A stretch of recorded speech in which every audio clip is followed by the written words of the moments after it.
Hey there guys, it's Hassan. Welcome to Turkish Realtor. So today, my good friend from Netherlands, Cass, called and he's like, "Hey Hassan, I'm here in Antalya." I'm like, "Oh, okay. Welcome to Turkey, Cass." And he's like, "So I'm gonna buy a new house here, a new apartment, a cheap one, and." So what should I ask my realtor? And first thing I asked him is, why didn't you call me, right? And he's like, well, are you willing to come to Antalya from Istanbul and spend a couple of weeks with me? And I said, it depends on what kind of place you're looking into buying. And he says, not an expensive one. I said, okay, then maybe not.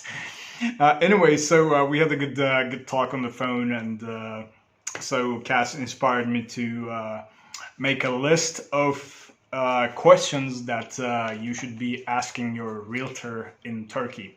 Okay, I think plenty of people wonder this. Plenty of people who are new in Turkey wonder what to ask their realtors. So I made a little list. There aren't a lot of items here, but I think that it may prove invaluable for your meeting with your realtor.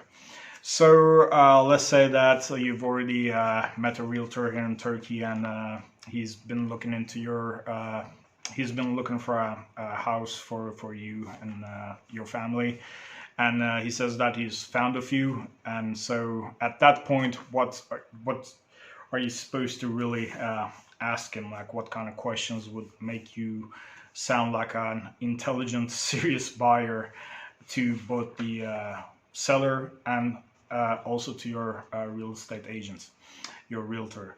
So let's get started, okay? First and foremost is, of course, the area. Here in Turkey, the area is measured in meters squared. I know it's different in the US and a few other places, but here in Turkey we use the meters, the metric system. So the thing here, though, here in Turkey, sometimes sellers don't know the total area of their house themselves. So you need to ask your realtor, first of all, if they've measured the total area themselves using a laser meter. Okay, they can use a cheap 300 lira laser meter and measure the place that they're selling. First of all, ask your realtor if they've measured the place themselves or if they're relying on the numbers that were on the listing, or if they're relying on the numbers straight from the seller.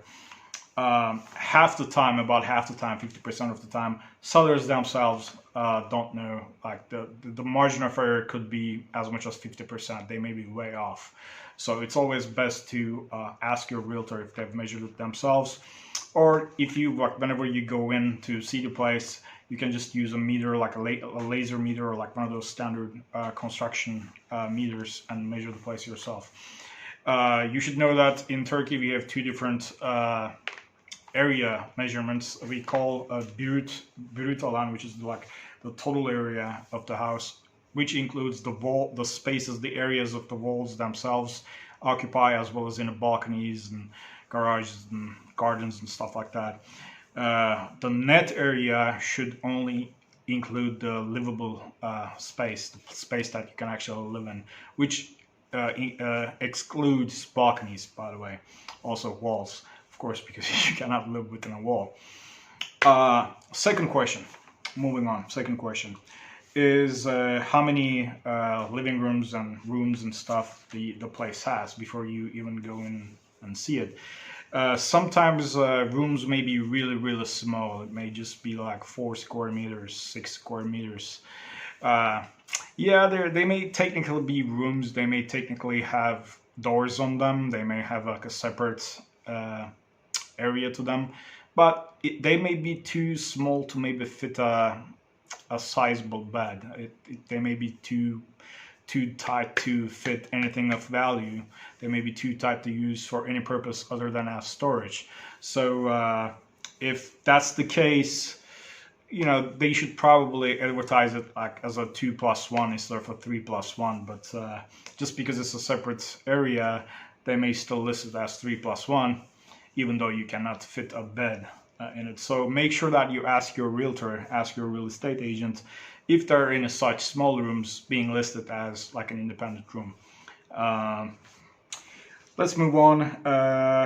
Of course, the what floor the unit is. If like in Turkey, we have a lot of tall buildings, like multi-floor buildings, apartments. So you should check what floor it is. You should ask your realtor what floor it is. And one thing to consider is, because Turkey is basically hill country, right? We have a lot of mountains, a lot of little hills. Even here in Istanbul, we have a lot of hills. Depending on the frontage, what direction, south, north, east, west, what direction the building faces, or your apartment, your specific apartment, your specific unit, your flat faces. It may be a second floor on the north side of the building, but it may be a first floor on the south side. So you should check with your realtor and make sure that whatever floor say that it is on is actually that floor facing that specific direction. Okay, because what's advertised as third floor facing north could actually be a first floor facing south. Okay, in Turkey we have a lot of buildings like that. So make sure that you're clear on what floor it is and that it is actually that level facing whatever direction it's facing. Okay. Another question is it ready to move in? Okay. In Turkey, they tend to list buildings while before even the construction starts. You can buy an apartment flat, an apartment unit before the construction for an apartment has even started. Okay, so make sure that the listing is for an existing building, for an existing unit, and that it is ready to move in. We have a lot of units that are not finished, but they're the contractors, they begin early. They begin the selling process quite early in Turkey. So make sure that it's ready to move in.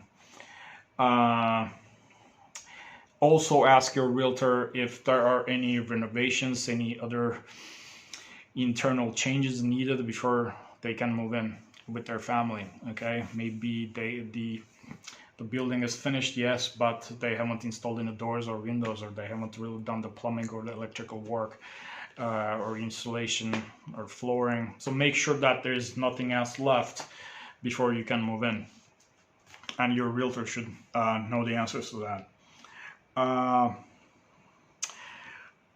Another question to ask is the number of baths, especially during the morning hours. That extra toilet might come in handy, especially if you have a crowded family. Actually, especially if you have a spouse, right? You don't even have to have a crowded family. You don't have to have kids to have a need for a second bathroom. We all know that. Here's an important question, like we mentioned earlier. Frontage, because different directions within an apartment may indicate a different floor level. Okay. Also, if you tend to feel cold as a person, if you prefer warmer weather, warmer environments, in Turkey, which is in the northern hemisphere, you might prefer an apartment unit that faces south and west. If you are like me and if you prefer cooler environments, colder climates, and you prefer to feel cooler rather than warmer, then you might prefer something that faces the north and the east. Okay, so that is something to pay attention to and check with your realtor with. Also, another question that needs to be asked is if there are any units above you and under you. You may not want to be on the top floor on those tall buildings, and one of the reasons for that is if there's any problem whatsoever with the roof. If the roof starts leaking for some reason, it starts dripping through the ceiling and starts messing up your floors, Uh, you may be shit out of luck, okay? Because sometimes it takes a lot of effort and a lot of time and a lot of running around and knocking on doors to get the rest of the people living in that apartment to chip in to fix the roof. Uh, so especially in like lower budget, medium budget buildings, if there is no serious apartment management, site management, or if just your neighbors, the other fellow tenants aren't really, you know, willing to, work with you, if there's no like organization management wise, it may take a long time for you to get around to fixing the roof because it's not quite a problem for them, while it is a very serious problem for you. So that's just something to consider if you are on the highest floor, right under the roof. If there's any problems with the roof, that's going to affect your units before it starts affecting anybody else's. And fixing the roof should be by law a collective thing. Like everyone should chip in because the roof is actually everybody's roof. It's not just your roof. But again, unless a problem starts bothering people, people tend to have a tendency to disregard the problem for as long as they can. I'm just saying from personal experience, you might want to watch out for that and not get a top floor just because of that. Another reason is a top level, a top unit might get a little hotter in the summer, especially if you prefer a colder environment. And again, it might get a little colder than the other units in the winter. And if you prefer a warmer environment, then again, that might be a problem. It's just there's a higher, a wider temperature gradient for the top unit versus a mid unit or the bottom unit, just because of the laws of physics. Uh, Another question to ask is monthly fees. Okay, sometimes you buy a unit not knowing that some monthly fees like cleaning fee, garbage collection fee, management fee, gardening fee, this fee, that fee might actually add up to like almost to the level of paying rent. Okay, so you basically be paying rent even though you own the place. So make sure that your monthly fee charged by the management of the building or the city, the site, is not too high for your budget. Okay, make sure that it's within reason, and also make sure that your sales contract specifies that amount so that there's no hidden fees, surprise fees, and that it increases based on inflation only and not just decided by the site management. Okay, you should ask your realtor what that monthly fee is and how it increases going forward in the future. Um, Next question is and this is a personal favorite. It is water depot. Okay, water depot, water tank. We don't get water shortages, water cuts very often anymore in Turkey. But growing up in Istanbul, like back in 80s, 90s, we did get quite a few. And having a water tank above our home really helped a lot. We didn't at first, and it sucked.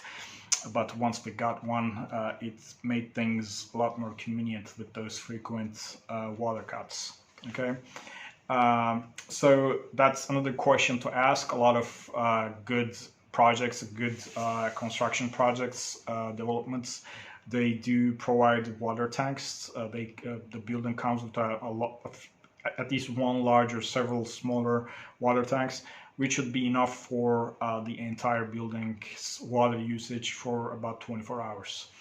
Okay, that is a good question to ask your realtor. Uh, Another thing that is kind of similar to that is a generator. A lot of buildings don't have generators, but higher end projects that appeal to higher income clients, they some of them do have generators that kick in automatically whenever it detects power outage.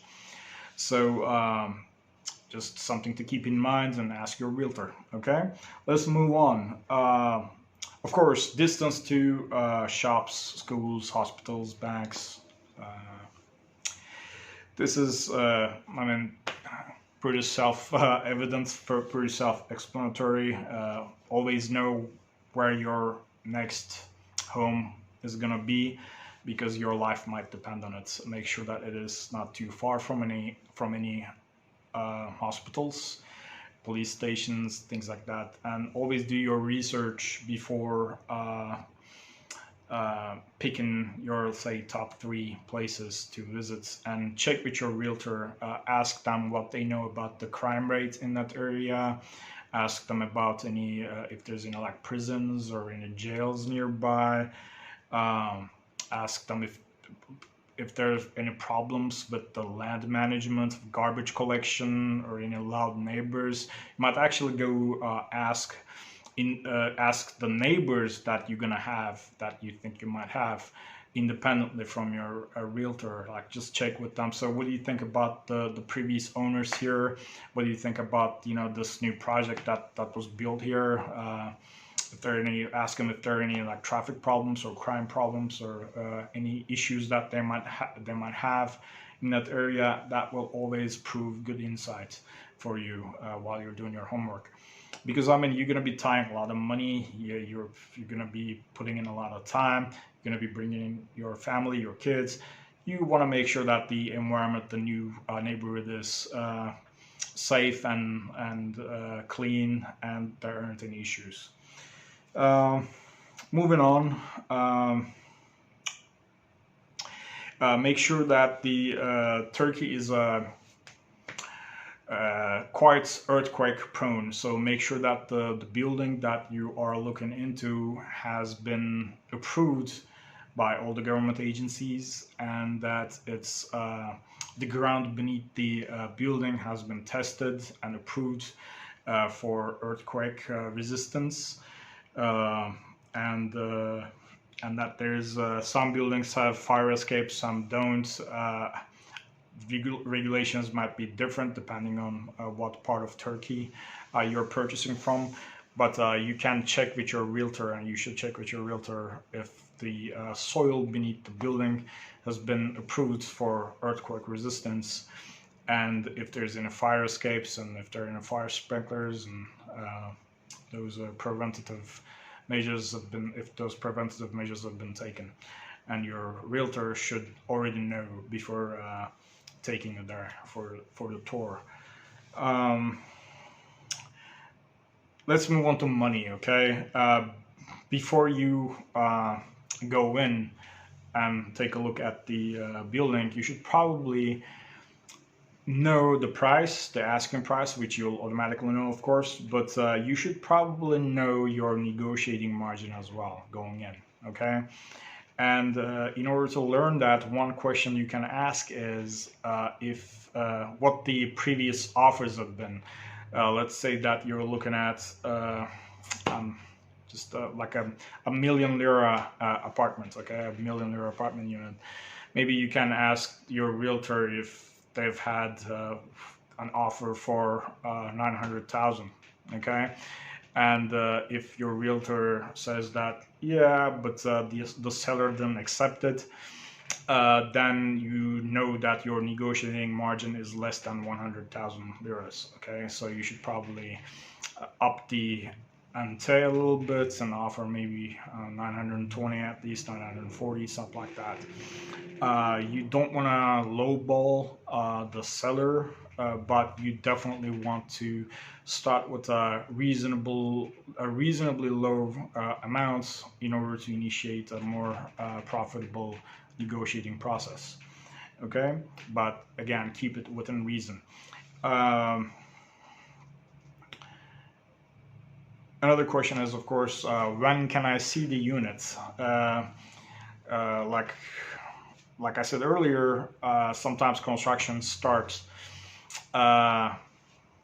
before, so they start selling the units before the construction even starts. So make sure that your realtor is trying to sell you a place that is actually ready to move in and ready to purchase, and something that you can walk into and look around. Something that is ready to, something that is turnkey and ready to move in right away.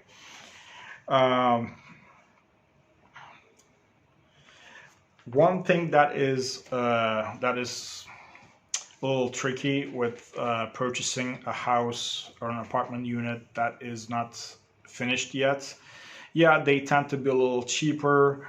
The contractor might have you sign a contract, a sales agreement, and you might tie into that contract, and then the price can suddenly jump up and your hands might be tied because you've signed a contract. Okay, so and that is because of the unpredictable nature of Turkish economy.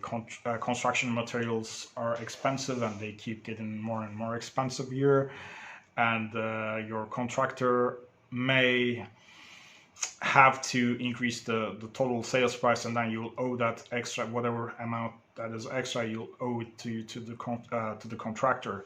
So that's why it's always best to move into a place that is been finished, the construction is finished and it's ready to move in, so that there are no such construction material cost increase surprises. Okay. Let's move on. Oh yeah. In Turkey, we have these farmers markets that gather like once a week or so. In some places twice a week, and it is basically just kind of like a bazaar, a farmers market that they set up in the middle of the street. It could be in the middle of a busy neighborhood, may not be so busy, but if you've lived in a large city in Turkey long enough, you've definitely run into one of those, and maybe even got some vegetables and fruits and stuff from one of those. Make sure that you ask your realtor if there are any like farmers markets that's set up in front of your building, okay, in front of the building that you're interested in, because that might affect your access, it might affect your parking situation, it might affect everything regarding your life. And if there is such a bazaar, such a farmers market, make sure that it happens on a day that doesn't bother you that much. Okay, that's an important one here in Turkey.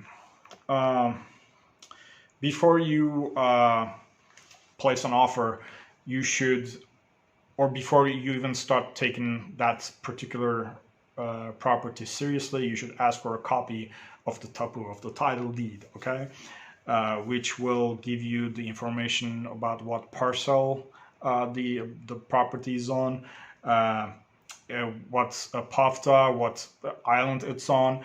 It'll give you information about the rest of the building as a physical, about its physical land.